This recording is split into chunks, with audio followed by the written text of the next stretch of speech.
about any AI or anything for that matter, all the key use cases are result driven. If you are trying to solve a problem, no matter how you are solving it, but you are solving it at the end of the day.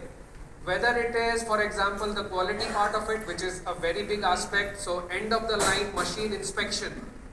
How many people have seen it or have deployed it or seeing that there is a trend? No? Okay? So it is happening in most of the places. Most of the FMCG companies are deploying end of the line part inspection.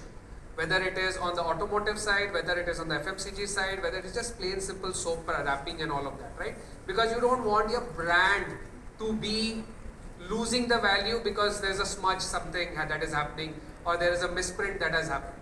So it's a very simple one that a lot of people are doing, and now there is another one that a lot of people are now talking about, Industry 5.0. What is Industry 5.0? No? See, I am going to have question and answer, don't get me wrong. I prefer an interaction. I don't want to go through all the slides if it is not needed. But Industry 5.0, human wellness with automation. That's it, in a simple line. So if you are adding wellness with automation, with everything that is there, then you are talking about Society 5.0 or Industry 5.0. That's the concept, right? Now, how am I transforming it and how am I bringing it? Now, this is the place where I like to call upon one company that I admire the most. They are Justin Hosur, TVS Motors. I'm sure you have heard about them, right? They follow a principle called 3Ds. Dirty, dangerous, demeaning. Anybody give me an example of demeaning job?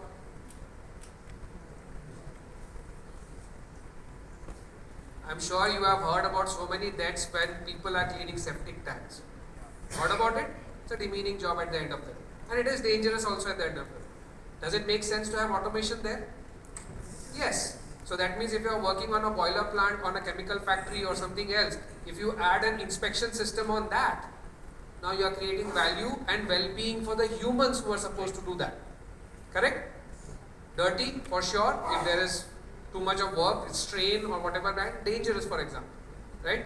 I don't know if anybody visited Mysore railway factory.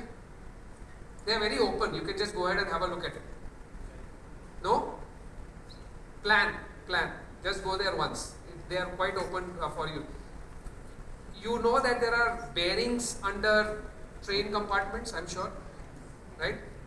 Can you guess what's the weight of one bearing?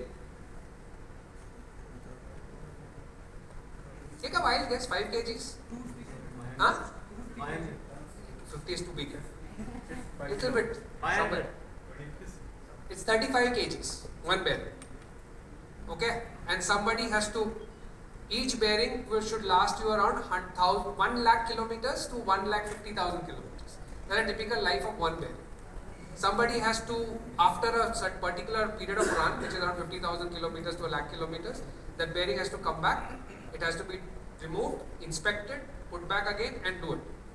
Somebody has to lift that bearing up, clean it, dismantle it, then put it back again and do it. 35 kgs. It's done manually. So if you have great ideas, that's a good place. Anyway, so coming